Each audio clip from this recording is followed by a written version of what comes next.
उत्तर प्रदेश की धार्मिक नगरी मथुरा के बरसाना के नंदगांव में है कुंजकुटी आश्रम। तपती 25 जून 2023 को जून की गर्मी से बेहाल 3 साधुओं की टोली कुंजकुटी आश्रम के दरवाजे पर आकर रुक गए। इनके शरीर पर लाल पीले रंग के साधुओं वाले कपड़े थे। तीनों ने सिर पर सफेद भगवा अंगोछे बांध रखे थे। गले में रुद्राक्ष की माला और माथे पर चंदन का लेप था। तीनों साधु पसीने से तरबतर थे। कंधे पर लटक रही लाल रंग की झोली से भगवा रुमाल निकालकर चेहरे का पसीना पोंछते हुए एक साधु हैरत से बोला, दरवाजे पर क्यों रुक गए गुरुदेव? भीतर प्रवेश नहीं करेंगे क्या? मछेंद्रनाथ, मैं किसी आश्रमवासी के बाहर आने की राह देख रहा हूं। बगैर इजाजत लिए किसी भी जगह प्रवेश करना उचित नहीं होता। आपका कहना ठीक है गुरुदेव, मछेंद्रनाथ विचलित होकर बोला, लेकिन मुझे जोरों की भूख लग रही है। हम अंदर जाते तो मैं पेट की भूख शांत कर लेता। उसकी बात पर दोनों साधु हंसने लगे। हंसते हुए गुरुदेव, जिनका नाम हरिहरनाथ था, बोले, देखा कालीनाथ, इस पेटू मछेंद्र को इसे खाने के अलावा कुछ नहीं सूझता। फिर वह मछेंद्रनाथ की तरफ पलटे और कुछ कहना ही चाहते थे कि आश्रम के दरवाजे पर एक भगवा वस्त्रधारी दुबला पतला साधु आ गया। आप दरवाजे पर क्यों रुक गए?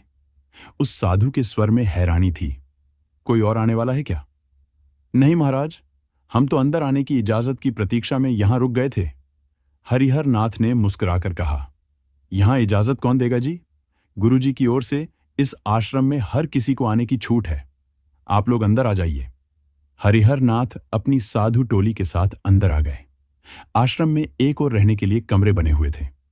सामने दाहिनी ओर छप्परनुमा शेड था, नीचे चबूतरा था।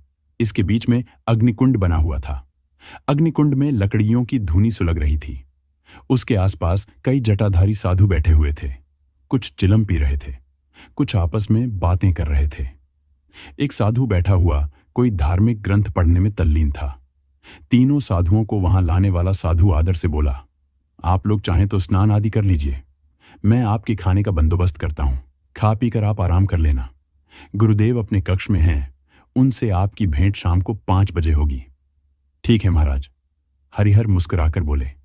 वह अपनी टोली के साथ आश्रम के कोने में लगे हैंडपंप पर आ गए। उन्होंने बाहर ही हैंडपंप पर नहाना धोना किया। फिर चबूतरे पर आ गए। उन्हें वहां भोजन परोसा गया। खा पी लेने के बाद वे चटाइयों पर विश्राम करने के लिए लेट गए। शाम को उनकी मुलाकात इस आश्रम के गुरु महाराज से हुई। वह वयोवृद्ध थे। उन्हें हरिहरनाथ ने हाथ जोड़कर प्रणाम करने के बाद बताया, हम काशी विश्वनाथ होते हुए मथुरा आए थे। यहां आपके आश्रम कुंजकुटी की बहुत चर्चा सुनी तो आपके दर्शन करने आ गए। हम यहां कुछ दिन ठहरना चाहेंगे गुरुदेव। गुरु महाराज बोले, आपका आश्रम है हरिहरनाथ, आप अपनी मंडली के साथ ताउम्र यहां रहिए। यह साधु संतों का डेरा है, यहां कोई भी कभी भी आ जा सकता है। धन्यवाद गुरुदेव, हरिहरनाथ ने कहा। गुरु महाराज के पास से उठकर हरिहरनाथ ने चबूतरे के एक कोने में अपने उठने बैठने की व्यवस्था कर ली। तीनों ने वहां चटाइयां बिछाकर बिस्तर लगा लिया। 2 से 3 दिनों में ही हरिहरनाथ, मछेंद्रनाथ और कालीनाथ वहां आने जाने और रहने वाले साधु संतों से घुल मिल गए थे। वह उनसे आध्यात्मिक ज्ञान की चर्चा करते। अपना मोक्ष पाने के लिए साधु वेश धारण करने की बात बताकर यह पूछते कि वह साधु क्यों बने, यह वेश धारण करके उन्हें कैसा अनुभव हो रहा है। आज उन्हें कुंजकुटी आश्रम में रुके हुए 4 दिन हो गए थे। गुरु हरिहरनाथ आज सुबह से ही उस साधु के साथ चिपके हुए थे, जो पहले दिन उन्हें सबसे अलग बैठा कोई धार्मिक ग्रंथ पढ़ता दिखाई दिया था। यह 50 वर्ष से ऊपर का व्यक्ति था। दुबला पतला गेहूं रंग का वह व्यक्ति लाल कुर्ता, पीली जैकेट और लुंगी पहनता था। उसकी दाढ़ी मूंछ के बालों में सफेदी झलकने लगी थी। यह साधु पहले दिन से ही सभी से अलग थलग रहने वाला दिखाई दिया था। हरिहरनाथ ने शाम को खाना खा लेने के बाद उसके साथ गांजे की चिलम भरकर पी। गांजे का नशा हरिहरनाथ के दिमाग पर छाने लगा तो वह सिर झटक कर बोले, मजा आ गया आपकी चिलम में महाराज। मैंने पहली बार गांजा की चिलम पी है। यह नशा मेरा सिर घुमा रहा है। मैं रोज पीता हूं हरिहरनाथ। इसे पी लेने के बाद न अपना होश रहता है, न दुनिया की फिक्र। बातों ही बातों में हरिहरनाथ ने महाराज से पूछा, महाराज जी आप साधु क्यों बन गए? वह साधु हंस पड़ा। पत्नी नहीं थी, वह मेरी प्रेमिका थी। मैं उसे बहुत प्यार करता था। प्यार करते थे तो पत्नी क्यों नहीं बना सके उसे? वह बेवफा निकली हरिहर। वह साधु गहरी सांस भरकर बोला, उसने किसी और से दिल लगा लिया था। ओह! हरिहर नाथ ने अफसोस जाहिर किया। ऐसी बेवफा प्रेमिका को तो सजा मिलनी चाहिए थी। मेरी प्रेमिका ऐसा करती तो मैं उसका गला काट देता। नहीं हरिहर, मैंने उस बेवफा से सच्ची मोहब्बत की थी। मैं उसके गले पर छुरी नहीं चला सकता था। मैंने उसको नहीं, उसके प्रेमी को यमलोक पहुंचा दिया। ओह! आपने अपनी प्रेमिका के यार को ही उड़ा डाला। हरिहर हैरानी से बोले, फिर तो आपको कत्ल के जुर्म में सजा हुई होगी। चिलम का एक गहरा कश लगाकर धुआं ऊपर छोड़ते हुए वह साधु हंसने लगा। सजा किसे मिलती महाराज? कातिल तो कत्ल करके फुर्र हो गया था। आज 23 साल हो गए उस बात को। मैं साधु बनकर यहां बैठा हूं। पुलिस वहां मेरे लिए हाथ पांव पटक रही है। सुना है मुझ पर 45,000 रुपए का इनाम भी घोषित किया है पुलिस कमिश्नर ने। साधु फिर करके हंसने लगा। हंसी थमी तो बोला, हरिहर, मुझ पर पुलिस 45,000 क्या 45 लाख का इनाम घोषित कर दे, तब भी वह मुझे नहीं पकड़ पाएगी।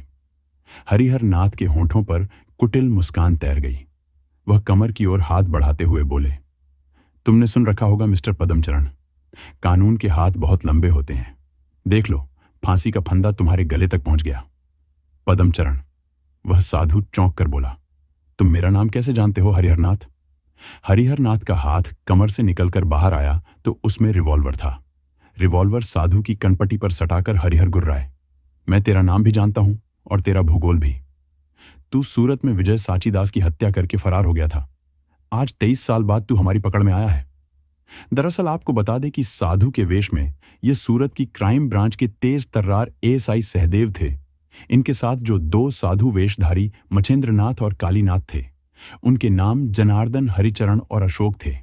ये दोनों भी सूरत की क्राइम ब्रांच में एएसआई और हेड कांस्टेबल के पद पर तैनात हैं। इन दिनों सूरत की पुलिस ने मोस्ट वांटेड अपराधियों को पकड़ने की मुहिम शुरू कर रखी है। पदम उर्फ गोरांग चरण पांडा ने 3 सितंबर 2001 को विजय साचीदास नाम के युवक की हत्या कर दी थी। वह सूरत से भाग गया था। पुलिस उसे सालों तक सूरत और उसके पैतृक गांव ओडिशा के गंजाम जिले में तलाश करती रही। वह हाथ नहीं लगा तो उस पर 45,000 रुपए का इनाम घोषित किया गया। निराश होकर पुलिस को इस केस की फाइल बंद कर दी गई। 23 साल बाद विजय साचीदास हत्याकांड की फाइल फिर से खोली गई। पुलिस कमिश्नर अजय कुमार तोमर ने भगोड़े मोस्ट वांटेड अपराधियों को पकड़ने की मुहिम शुरू की थी। इसी मुहिम के तहत PCB prevention of crime branch के 2 एसआई और एक हेड कांस्टेबल को विजय साचीदास हत्याकांड की फाइल सौंपी गई। हत्यारे पदम उर्फ गोरांग चरण पांडा के बारे में पुलिस को पता चला कि वह पुलिस से बचने के लिए साधु बन गया है और इस समय उत्तर प्रदेश में रह रहा है। उसे ढूंढते हुए यह टीम मथुरा आई। साधु वेश बनाकर इस टीम ने 8 दिनों में 100 से अधिक धार्मिक स्थल, आश्रम और मठों की खाक छानी। इसी दौरान एक सर्विलांस टीम ने सूचना दी कि पदम साधु बना हुआ मथुरा के नंदगांव में रह रहा है। इसलिए यह टीम साधु के वेश में कूंजकुटी आश्रम में पहुंची। पदम उन्हें कूंजकुटी आश्रम में मिला। साधु वेश धारण करके 23 साल से वह यहां छिपा बैठा था। तेज तर्रार अपराध शाखा की टीम ने उसे अपनी सूझबूझ से ढूंढ निकाला। पदम उर्फ चरण पांडा की कनपटी पर रिवॉल्वर रखकर एएसआई सहदेव ने अपने साथियों को इशारा किया। वह तुरंत पदम के सिर पर पहुंच गए। पदम को घेरकर हथकड़ी लगा दी गई। आश्रम में हड़कंप मच गया। एक साधु जो 23 साल से कुंजकुटी आश्रम में रह रहा था, उसके हाथ में हथकड़ी देखकर सभी आश्रमवासी चौंक गए। एएसआई सहदेव ने उन्हें इस साधु पदम उर्फ गोरांग चरण पांडा की हकीकत बताई तो सभी दंग रह गए। एक हत्यारा 23 सालों से साधु बनकर वहां रह रहा था। अपराध शाखा की टीम पदम उर्फ चरण पांडा को लेकर 28 जून 2023 को मथुरा से सूरत के लिए रवाना हो गई। जाने से पहले उन्होंने नंदगांव पुलिस चौकी के इंचार्ज राज सिंह के पास अपनी रवानगी दर्ज करवा दी थी। पदम उर्फ गोरांग चरण पांडा मूल रूप से ओडिशा के गंजाम जिले के श्रीराम नगर इलाके का निवासी था। उसके मां बाप और भाई बहन का एक बड़ा परिवार था, लेकिन इस परिवार के गुजर बसर के लिए ज्यादा कमाई नहीं थी। पदम के पिता मजदूरी करके जैसे तैसे परिवार की गाड़ी को धकेल रहे थे। पदम जवान हुआ तो घर की गरीबी उससे देखी नहीं गई। वह काम की तलाश में ट्रेन में सवार होकर सूरत शहर आ गया। बहुत कम पढ़ा लिखा था, इसलिए कोई अच्छी नौकरी तो मिलने वाली नहीं थी। मेहनत मजदूरी पदम करना नहीं चाहता था। यही करना था तो गंजाम जिले में ऐसे कामों की कमी नहीं थी। बहुत सोच विचार करके पदम ने गांधी चौराहे पर थोड़ी सी जगह ढूंढकर भजिया पकौड़े की रेहड़ी लगा ली। पदम का यह काम चल निकला। उसने शांतिनगर सोसाइटी में रहने के लिए एक कमरा किराए पर ले लिया। भजिया की रेहड़ी से अच्छी कमाई हो रही थी। पदम बंद संवर कर रहने लगा। कमरे का किराया और अपना खर्चा निकालकर वह अब गंजाम में अपने माँ बाप के पास बचा हुआ पैसा भेजने लगा था। शांतिनगर सोसाइटी में ही किराए पर रजनी नाम की युवती रहती थी। रजनी 23 साल की 5.5 फुट की नवयौवना थी। रंग गोरा, नाक नक्श तीखे। जवानी के बोझ से लदी रजनी को देखकर कोई भी फिदा हो सकता था। पदम की नजर सीढ़ियों से उतरते हुए रजनी पर पड़ी तो वह उसके रूप यौवन का दीवाना हो गया। पहली नजर में ही उसको रजनी से प्यार हो गया। वह रोज सीढ़ियों से चढ़कर ऊपर तीसरी मंजिल पर अपने कमरे में जाता तो रजनी के कमरे के सामने तब तक रुकता था जब तक रजनी दरवाजे पर नहीं आ जाती थी। रजनी यह भांप चुकी थी कि इसी सोसाइटी में रहने वाला यह युवक उसका दीवाना है। अब वह पदम के शाम को लौटकर आने के वक्त पर खुद दरवाजे पर आकर खड़ी होने लगी थी। उसकी नजरें पदम से टकराती तो वह शर्म से नजरें झुका लेती। ठंडी सांस भरकर आह भरता हुआ पदम सीढ़ियां चढ़ जाता था। पदम यह महसूस कर चुका था कि रजनी उसे चाहने लगी है। उससे मेल जोल बढ़ाने के इरादे से एक शाम वह भजिया मिर्च को अखबार में पैक करके ले आया। रजनी अन्य दिनों की तरह उस दिन भी दरवाजे पर खड़ी मिली। पदम ने हिम्मत बटोरकर भजिया मिर्च का पैकेट रजनी की तरफ बढ़ा दिया। रजनी बोली, क्या है इसमें? पहली बार उसकी कोयल जैसी आवाज पदम के कानों में पड़ी। आप खुद देख लीजिए, पदम कहकर तेजी से सीढ़ियां चढ़ गया। दिन में रजनी उसे दिखाई नहीं देती थी। शायद वह कहीं काम पर जाती थी। लेकिन सुबह जब पदम सीढ़ियां उतरकर नीचे आया तो रजनी अपने दरवाजे पर खड़ी दिखाई दी। पदम को देखकर वह मुस्कुराई।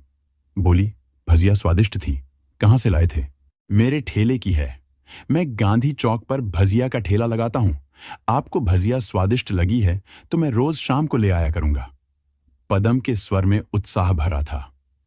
नहीं, अब तो मैं तुम्हारे पास गांधी चौक पर आकर ही भजिया खाया करूंगी, रजनी ने हंसकर कहा। मैं एक शर्त पर आपको भजिया खिलाऊंगा। कैसी शर्त? आप भजिया के पैसे नहीं देंगी? ऐसा क्यों? हैरानी से रजनी ने पूछा। अपनों से कोई पैसा नहीं लेता, पदम ने हिम्मत बटोरकर कह डाला। आपको दिल से प्यार करने लगा हूं मिस, हया से सिर झुकाकर बोली रजनी। मेरा नाम रजनी है, मैं भी आपको चाहने लगी हूं। पदम खुशी से उछल पड़ा। उसने रजनी का हाथ पकड़कर चूम लिया। रजनी शर्माकर अंदर भाग गई। उस दिन के बाद से रजनी शाम को उसके ठेले पर आने लगी। पदम उसे भजिया खिलाता। इस बीच दोनों प्यार भरी बातें करते। ये मुलाकातें भजिया की ठेली से हटकर सूरत के पिकनिक स्पॉट, सिनेमा हॉल और रेस्टोरेंट तक पहुंच गईं। पदम जो कमाता था वह रजनी पर खर्च करने लगा। वह रजनी को सच्चे दिल से चाहने लगा था। रजनी से वह शादी करने का प्लान भी बना रहा था। रजनी से उसने वादा भी ले लिया था कि वह उससे शादी करेगी। प्रेम प्रसंग बढ़ने लगा तो पदम अब शादी के लिए रुपए भी जोड़ धरने लगा था। वह रजनी को पत्नी बनाकर अपने घर ओडिशा ले जाना चाहता था, लेकिन एक दिन उसका ख्वाब बिखर गया। उसने रजनी को एक युवक के साथ हाथ में हाथ डाले शॉपिंग मॉल में खरीदारी करते हुए देखा। पदम वहां अपने लिए शर्ट खरीदने के लिए गया था। वह रजनी को चोरी छिपे देखता रहा। शाम को उसने रजनी से उस युवक के बारे में पूछा तो उसने बड़ी बेशर्मी से कहा, वह विजय साचीदार है, तुमसे अच्छा कमाता है, मैं उसके साथ खुश रह सकती हूं। पदम बोला, लेकिन तुमने मेरे साथ शादी करने का वादा किया है रजनी, मुझे तुम छोड़कर किसी दूसरे से दिल नहीं लगा सकती। दिल मेरा है पदम, रजनी कंधे झटक कर बोली, मैं इसे कहीं भी लगाऊं। फिर तुम्हारे पास है भी क्या? किराए का कमरा है, फुटपाथ पर भजिया तलते हो। मैं एक ठेली वाले से शादी करके अपनी जग हंसाई नहीं करवाना चाहती। अब तुम अपना रास्ता बदल लो पदम। नहीं, मैं अपना रास्ता नहीं बदलूंगा। रास्ता तुम्हें बदलना होगा रजनी। तुम मेरी थी, मेरी ही रहोगी। कोई जबरदस्ती है तुम्हारी। रजनी गुस्से से चीखी, मैं विजय से शादी करूंगी, समझे? मैं उस हरामी विजय को काट डालूंगा। पदम गुस्से से बोला, देखता हूं तुम कैसे उससे शादी करती हो। पदम कहने के बाद गुस्से में भरा वहां से चला गया। वह रात उसने अपने ठेले पर फुटपाथ पर बिताई। वह विजय सांचीदार के बारे में सोच रहा था, जो उसके प्यार की राह में कांटा बन गया था। वह कब सोया उसे पता नहीं चला। 4 सितंबर 2001 दिन मंगलवार को मयूर विहार सोसाइटी के शांतिनगर थाने में रजनी ने विजय सांचीदार के लापता हो जाने की रिपोर्ट दर्ज करवाते हुए पुलिस के सामने बयान दिया कि विजय सांचीदार को जान से मारने की धमकी पदम चरण ने दी थी। पदम चरण शांतिनगर सोसाइटी में तीसरी मंजिल पर किराए पर रहता है और गांधी चौक पर भजिया की ठेली लगाता है। विजय सांचीदार को लापता करने में पदम चरण का हाथ हो सकता है। उसे गिरफ्तार करके पूछताछ की जाए। रजनी द्वारा लिखित रिपोर्ट के आधार पर पुलिस शांतिनगर सोसाइटी में पदम चरण के कमरे पर पहुंची। वहां ताला बंद था। पदम चरण की तलाश में उसकी भजिया की ठेली पर पुलिस पहुंची तो ठेली पर कोई नहीं था। पदम चरण दोनों जगह से लापता था। इससे उस पर शक गहरा गया कि उसने विजय सांचीदार का अपहरण किया है और कहीं दुबक गया है। पुलिस पदम चरण का मूल पता लगाने का प्रयास कर ही रही थी कि उसे उधना क्षेत्र खाड़ी में विजय सांचीदास की लाश मिलने की सूचना कंट्रोल रूम द्वारा दी गई। उधना क्षेत्र की पुलिस को खाड़ी में एक युवक की लाश पड़ी मिली थी। उस युवक की तलाशी में आधार कार्ड मिला, जिसमें उसका नाम विजय सांचीदार, उसका फोटो और एड्रेस था। आधार कार्ड से पता चला कि विजय सांचीदार शांतिनगर थाना क्षेत्र में रहता था, इसलिए कंट्रोल रूम द्वारा इस थाने को सूचित किया गया। शांतिनगर थाने ने उधना क्षेत्र थाने से यह लाश अपने अधिकार में लेकर जांच की। विजय को गला दबाकर मारा गया था। विजय का पोस्टमार्टम करवाकर लाश उसके घर वालों को सौंप दी गई। इस मामले को भादमवी की धारा 302 में दर्ज करके पदम चरण की तलाश शुरू कर दी गई। पदम चरण के बारे में रजनी से बहुत कुछ मालूम हो सकता था। पुलिस ने रजनी को थाने में बुलाकर पूछताछ की तो रजनी ने बताया कि पदम का ओडिशा के गंजाम जिले में बरहमपुर इलाके में घर है। इससे अधिक वह कुछ नहीं जानती। रजनी ने पद्म से प्रेम करने के दौरान जो फोटो खींचे थे वे भी उसने पुलिस को दे दिए। शांतिनगर थाने की पुलिस पदम की तलाश में ओडिशा गई। वहां उसके मां बाप को श्रीराम नगर में ढूंढ निकाला गया। उन्होंने बताया पदम कई दिनों बाद घर आया था, लेकिन एक रात रुककर वह चला गया। वह कहां गया यह उन्हें नहीं मालूम। पुलिस ओडिशा से खाली हाथ वापस आ गई। इसके बाद पदम को सालों पुलिस यहां वहां ढूंढती रही, लेकिन वह कहां छिप गया पुलिस को पता नहीं चला। पुलिस द्वारा उसके ऊपर 45,000 का इनाम भी घोषित कर दिया गया, लेकिन सब व्यर्थ। हताश होकर विजय सांचीदास हत्या केस की फाइल पुलिस को ठंडे बस्ते में डालनी पड़ी। जून 2023 को पुलिस कमिश्नर अजय कुमार तोमर ने सूरत शहर के भगोड़े व मोस्ट वांटेड अपराधियों को पकड़ने की लिस्ट तैयार करवाई, तो उसमें 23 सालों से फरार चल रहे पदम चरण उर्फ चरण पांडा का भी नाम था। उस पर 45,000 का इनाम भी घोषित था। पदम को पकड़ने का जिम्मा अपराध शाखा के एएसआई सहदेव, एएसआई जनार्दन हरिचरण और हेड कांस्टेबल अशोक को सौंपा गया। इस टीम की पहली सफलता यह थी कि 23 साल से फोन बंद करके बिल में छिपे पदम ने मोबाइल फोन से अपने परिजनों से संपर्क किया था। ओडिशा के गंजाम जिले में श्रीराम नगर इलाके से गोपनीय जानकारी अपराध शाखा को मिली तो पदम के परिजनों से पदम का नया नंबर लेकर सर्विलांस पर लगा दिया गया। उसकी लोकेशन ट्रेस की गई तो वह मथुरा के बरसाना की थी। अपराध शाखा की टीम मथुरा के बरसाना पहुंची। वहां से टोह लेती हुई नंदगांव पहुंच गई। यहां की पुलिस चौकी के इंचार्ज राज सिंह की मदद से साधु वेश बनाकर 8 दिन आश्रमों, मठों में पदम को तलाश करती रही। अपने असली नाम छिपाकर 100 से ज्यादा धार्मिक स्थलों में उसे खोजा गया।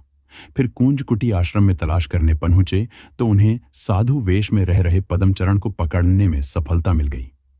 पदम चरण को शांतिनगर थाना सूरत में लाकर पूछताछ की गई तो उसने बताया कि विजय सांचीदास उसके और रजनी के प्रेम में बाधा बन गया था।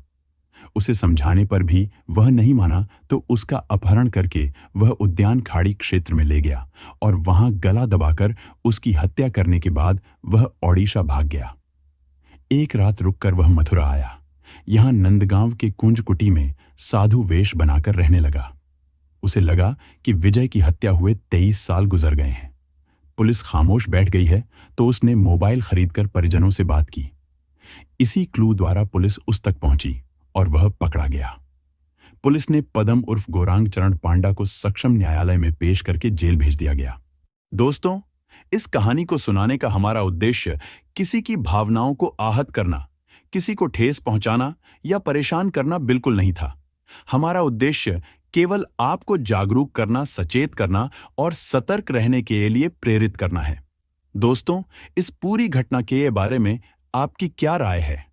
कमेंट बॉक्स में जरूर बताएं और अगर हमारी मेहनत पसंद आई हो तो इस वीडियो को लाइक करते हुए शेयर भी करें। अगर आपने अब तक चैनल को सब्सक्राइब नहीं किया है तो हमारे चैनल को सब्सक्राइब कर लीजिए।